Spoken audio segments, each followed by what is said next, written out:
எல்லாருக்கும் வணக்கம்.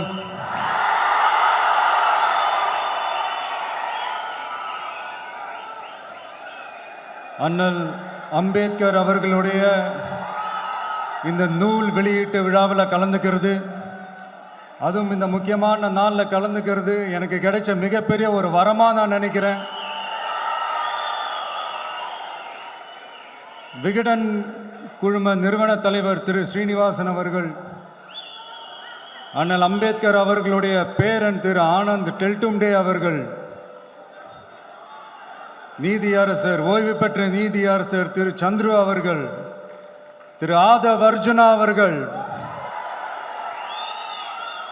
என் நெஞ்சில் குடியிருக்கும்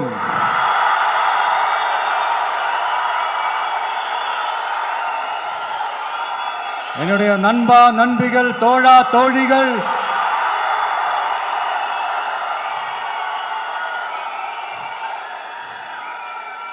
உங்க எல்லாரு கூடவும் இவங்க எல்லாரு கூடவும் இந்த ஸ்டேஜில் நானும் இருக்கிறது எனக்கு ரொம்ப பெருமையா இருக்கு. முக்கியமா இப்படி ஒரு ஃபங்க்ஷனை ஏற்பாடு பண்ணி எனக்கு அந்த வாய்ப்பை கொடுத்த விகடன் குழுமத்திற்கு என்னுடைய மனமார்ந்த நன்றிகளை தெரிவிச்சுக்கிறேன்.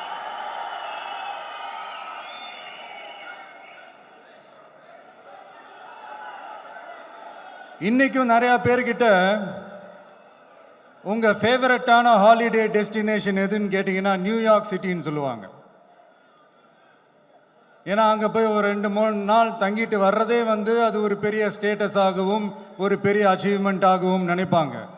ஆனால் 100 வருஷத்துக்கு முன்னாடியே நியூயார்க்லாம் போய் அங்கே உலக புகழ் பெற்ற கொலம்பியா யூனிவர்சிட்டியிலலாம் போய் படித்து டாக்டர் பட்டம் வாங்கி சாதித்த ஒரு அசாத்திய மாணவர் ஒருத்தர் இருந்தார்.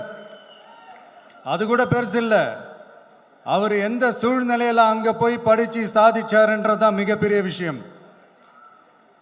அன்னைக்கு அந்த மாணவரை, நீ இந்த சாதியில் பிறந்திருக்கிற, உனக்கெல்லாம் படிக்கிறதுக்கெல்லாம் தகுதி இல்லை, நீ எல்லாம் எதுக்கு ஸ்கூலுக்கு வர, அப்படி இப்படின்ட்டு அவர் வாழ்கிற சமூகமே அவரை தடுத்துச்சு. அதையும் மீறி அந்த மாணவர் பள்ளிக்கூடம் போனால் சக மாணவர்களுடன் சரிசமாக உட்கார்ந்து படிக்க அவருக்கு அனுமதி இல்லை. தாக எடுத்தா தண்ணி கூட குடிக்க முடியல. அப்படி அத்தனை சக்திகளும் அவருக்கு எதிராக இருந்தது. ஆனால் ஒரே ஒரு சக்தி மட்டும்தான், நீ படி, எத்தனை தடைகள் வந்தாலும் படி, தொடர்ந்து படி அப்படின்னு சொல்லிக்கிட்டே இருந்தது. அதுதான் அந்த மாணவருக்குள்ள இருந்த அந்த வைராக்கியம். அந்த சின்ன வயசுல அந்த மாணவருக்குள்ள எப்படி அப்படி ஒரு வைராக்கியம் வந்துச்சுன்னு நினைச்சு பார்க்கும்போது உண்மையிலே பிரமிப்பாக தான் இருந்துச்சு. அந்த வைராக்கியம்தான் அந்த மாணவரை பிற்காலத்தில் இந்த நாட்டோட ஒரு தலை சிறந்த இன்டெலெக்சுவலாக டிரான்ஸ்ஃபார்ம் ஆகிறதுக்கும் காரணமாக இருந்துச்சு. எனக்கு தெரிஞ்ச உலக வரலாற்றிலே இப்படி ஒரு டிரான்ஸ்ஃபர்மேஷனை யாரும் பார்த்துருக்க மாட்டாங்க. அந்த மாணவர் வேற யாரும் இல்லை, நம்மளுடைய அண்ணல் அம்பேத்கர் அவர்கள் தான்.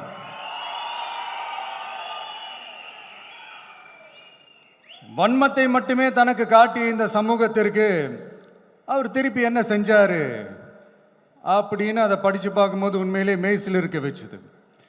பிறப்பால் நாம் அனைவரும் சமம், நீ எந்த சாதியில் பிறந்திருந்தாலும் எந்த மதத்தை பின்பற்றினாலும் சட்டத்தின் முன் நாம் அனைவரும் சமம் அப்படிங்கிற ஒரு உயரிய கோட்பாட்டை உறுதி செய்யும் நம் நாட்டின் அரசியல் சாசன சட்டத்தை வழங்கி நம்ம நாட்டில் இருக்கிற எல்லாருக்குமே ஒரு பெருமை தேடி தந்தவர். இன்னைக்கு ரிலீஸ் பண்ற இந்த புக்கில் எல்லோருக்குமான தலைவர் அம்பேத்கர் அப்படின்ற அந்த புக்கில் ஒரு 100க்கும் மேற்பட்ட கட்டுரைகள், நேர்காணல்கள் எல்லாமே இருக்குது. அதில் என்ன ரொம்ப யோசிக்க வச்சது அவர் எழுதின அந்த பயோகிராஃபி தான். வெயிட்டிங் ஃபார் அ வீசான்னு சொல்லி அதுக்கு தலைப்பு வச்சுருந்தார்.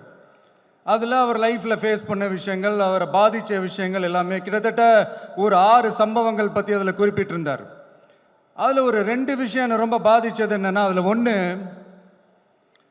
அவருக்கு 9 இயர்ஸாக இருக்கும்போது அவரும் அவருடைய பிரதரும் வெளியூரில் இருக்கிற அவங்க அப்பாவை பார்க்குறதுக்காக போகிறாங்க. அப்போ ட்ரெயின்லேருந்து இறங்கி இந்த மாட்டு வண்டிக்காக வெயிட் பண்ணிகிட்டு இருக்கும்போது ஒருத்தர் கூட அவங்கள ஏற்றிட்டு போகிறதுக்கு தயாராக இல்லை. ஏன்னா அந்த அளவுக்கு தீண்டாமை கொடுமை. அப்புறம் கொஞ்சம் எக்ஸ்ட்ரா பணம் காசெல்லாம் கொடுக்குறோன்னு ஒரு வண்டிக்காரர் ஒத்துக்கிறார். அப்போ கூட அந்த வண்டிக்காரர் என்ன பண்ணுறாருன்னா, அந்த பசங்களை வண்டி ஓட்ட சொல்லிட்டு இவர் தீட்டுப்பட்டுடும்னு சொல்லி வண்டியில் ஏறாமல் நடந்து போகிறார். அந்த நாள் முழுக்க அந்த பசங்களுக்கு குடிக்க தண்ணி கூட கொடுக்காம அந்த டிராவல் எவ்வளவு கொடுமையாக இருந்துச்சுன்னு சொல்லி அதில் மென்ஷன் பண்ணியிருந்தார். ரெண்டாவது, அதே அம்பேத்கர் அவர்கள் அமெரிக்கா பிரிட்டன்லலாம் போய் படித்து டாக்டர் பட்டம்லாம் வாங்கி சாதிச்சு ஒரு பெரிய வழக்கறிஞராக இந்தியாவுக்கு திரும்ப வராரு. அப்போ மும்பைக்கு பக்கத்தில் ஒரு கிராமத்துக்கு அவரை கூப்பிடுறாங்க. அப்போ அவர் ஒரு அரசாங்க பொறுப்பில் இருக்கிறார். அந்த கிராமத்துக்காரங்க ஒரு வண்டியை ஒன்று ஏற்பாடு பண்ணி அவரை கூட்டிகிட்டு வரணும்னு நினைக்கிறாங்க. ஆனால் அந்த வண்டி ஓட்டுறவர் அவருக்கு சமமாக உட்காந்து வண்டி ஓட்டுறதுக்கு யோசிக்கிறார், மறுக்கிறார். ஒரு லண்டனுக்கு போய் ஒரு பாரிஸ்டர் பட்டம் வாங்கிய அம்பேத்கரை விட ஒரு வண்டி ஓட்டுறவர் தன்னை உயர்ந்தவனா நினைக்கிறார். அதுதான் அந்த சமூக கொடுமை தான் அவரை சமத்துவத்துக்காக போராட வச்சுது. எனக்கு ஒரு டவுட்டுங்க, இன்னைக்கு திரு அம்பேத்கர் அவர்கள் உயிரோடு இருந்திருந்தா என்ன நினைப்பாரு? இன்னைக்கு இருக்கிற நம்ம இந்தியாவை பார்த்து அவர் பெருமைப்படுவாரா, இல்லை வருத்தப்படுவாரா, இல்லை அப்படியே வருத்தப்பட்ட எதை நினைச்சு வருத்தப்படுவார்? இன்னைக்கு நம்ம நாடு முழு வளர்ச்சி அடையணும்னா ஜனநாயகம் காக்கப்படணும். அந்த ஜனநாயகம் காக்கப்படணும்னா அரசியலமைப்பு சட்டம் காக்கப்படணும். அதுக்கான பொறுப்பு, அந்த கடமை நம்ம ஒவ்வொருத்தருக்கிட்டையும் இருக்கணும்னு தோணுச்சு. அந்த பொறுப்போடும் அந்த கடமையோடும் தான் இதை நான் ஆணித்தரமாக சொல்கிறேன். ஜனநாயகத்தை நாணிவேர் ஃப்ரீ அண்ட் ஃபேர் எலெக்ஷன்ஸ், சுதந்திரமான மற்றும் நியாயமான தேர்தல். தேர்தல் நியாயமாக நடக்கலைன்னு நான் சொல்ல வரல, பட் சுதந்திரமாகவும் நியாயமாகவும் தான் தேர்தல் நடக்குது அப்படிங்கிற அந்த அசைக்க முடியாத நம்பிக்கை நம்ம ஒவ்வொரு இந்தியனுக்கும் இருக்கணும்னு தோணுச்சு. அது அமையணும்னா தேர்தல் ஆணையர்கள் கான்சென்சஸ், அதாவது ஒருமித்த கருத்து அடிப்படையில் மட்டும்தான் நியமிக்கப்பட வேண்டும் அப்படின்றதான் என்னுடைய ஒரு வலிமையான ஒரு கோரிக்கை. ரெண்டாவது, ஏப்ரல் 14 அண்ணல் அம்பேத்கர் அவர்களுடைய பிறந்த நாள். அன்னைக்கு தான் நம்ம ஒட்டுமொத்த இந்தியர்களுக்குமான ஜனநாயக உரிமைகள் பிறந்த தினம். அதனால் அந்த டேட்டை இந்தியாவோட ஜனநாயக உரிமைகள் தினமாக அறிவிக்கணும்.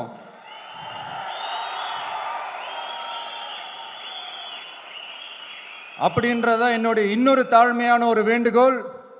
அது இந்திய ஒன்றிய அரசிடம் நான் முன்வைக்கிறேன்.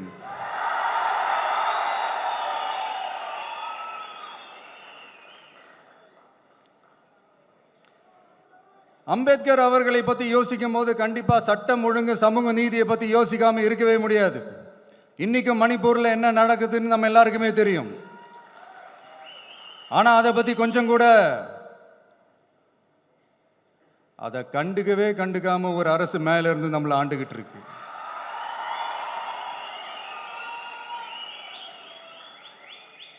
சரி, அங்கதான் அந்த அரசு அப்படி இருக்குன்னா இங்க இருக்கிற அரசு எப்படி இருக்கு?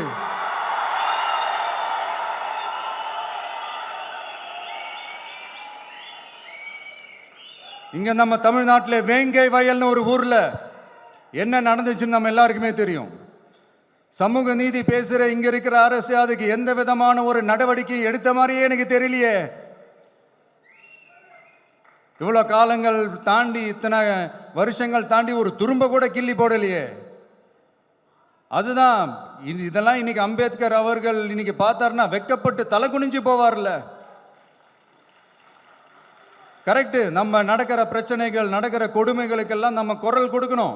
ஆனால் நடக்கிற பிரச்சனைகள் ஒன்றா ரெண்டா, பெண் குழந்தைகளுக்கு எதிராக, பெண்களுக்கு எதிராக, ஏன் மனித உயிர்களுக்கு எதிராக, இதெல்லாம் நம்ம பார்க்குறோம், படிக்கிறோம், மற்றவங்க கிட்ட இருந்து கேட்டு தெரிஞ்சுக்கிறோம்.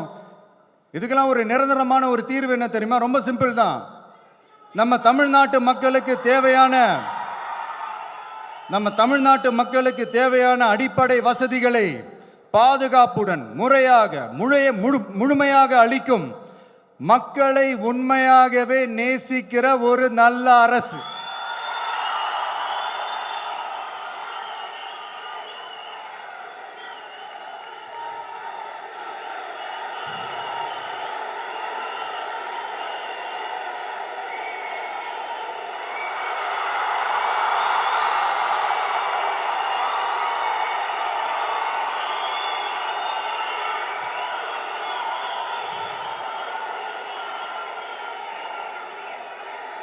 அதான் சொன்னேன், இது அமைஞ்சிட்டாலே போதும், அதான் ரொம்ப சிம்பிள்னு சொன்னேன்.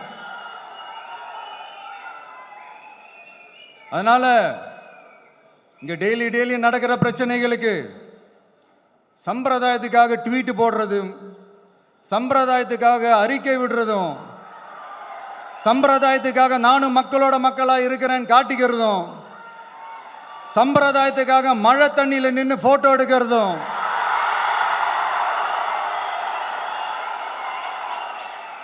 எனக்கு அதுல கொஞ்சம் கூட உடன்பாடே இல்லை. பட் என்ன பண்றது, நம்மளும் சம்பிரதாயத்துக்காக சில நேரத்தில் அந்த மாதிரி செய்ய வேண்டியதா போயிடுது. அதாவது நான் என்ன சொல்ல வரேன்னா, மக்களோட உரிமைகளுக்காகவும் அவங்களோட உணர்வு பூர்வமாக இருக்கணும். என்ன ஒவ்வொருத்தரும் அவங்க குடும்பத்தில் ஒருத்தனா நினைச்சிட்டு இருக்கிற அவங்க தமிழ்நாட்டில் அவங்களுக்கு எங்க என்ன பிரச்சனை நடந்தாலும் அவங்களோட உரிமைகளுக்காகவும் அவங்களோட உணர்வு பூர்வமாக இருப்பேன். எப்பவுமே அப்படிதான் இருப்பேன்.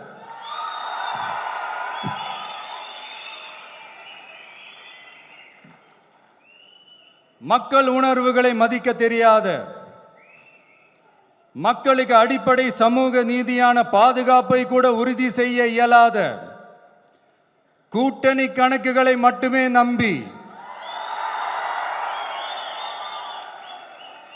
இருமாப்புடன் 200 வெல்வோம்,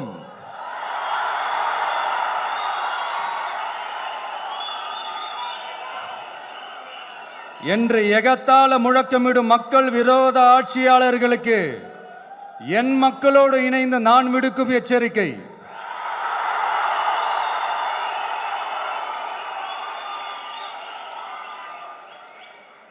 நீங்க உங்களோட சுயநலனுக்காக பல வழிகளில் பாதுகாத்து வரும் உங்கள் கூட்டணி கணக்குகள் அனைத்தும் 2026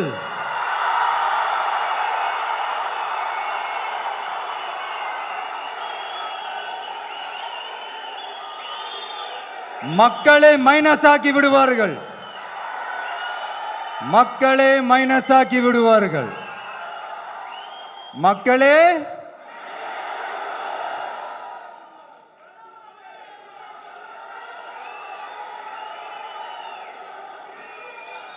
எனக்கு இந்த வாய்ப்பு கொடுத்த விகடன் குழுமத்திற்கும் வந்திருக்கும் பெரியோர்களுக்கும் சான்றோர்களுக்கும் மீண்டும் என்னுடைய வணக்கங்கள், மீண்டும் என்னுடைய நன்றிகள். கடைசியா ஒரே ஒரு விஷயம், விடுதலை சிறுத்தைகள் தலைவர் திரு தோல் திருமாவளவன் அவர்கள்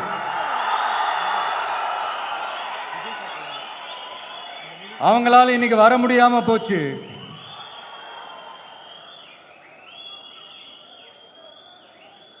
அம்பேத்கர் அவர்களுடைய புத்தக வெளியீட்டு விழாவிற்கு கூட அவரால் கலந்துக்க முடியாத அளவிற்கு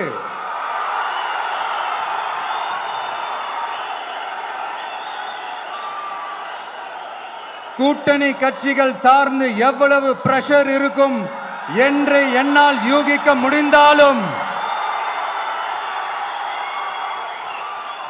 நான் இப்ப சொல்றேன், அவருடைய மனசு முழுக்க முழுக்க இன்னைக்கு நம்மளோட தான் இருக்கும். நன்றி, வணக்கம்.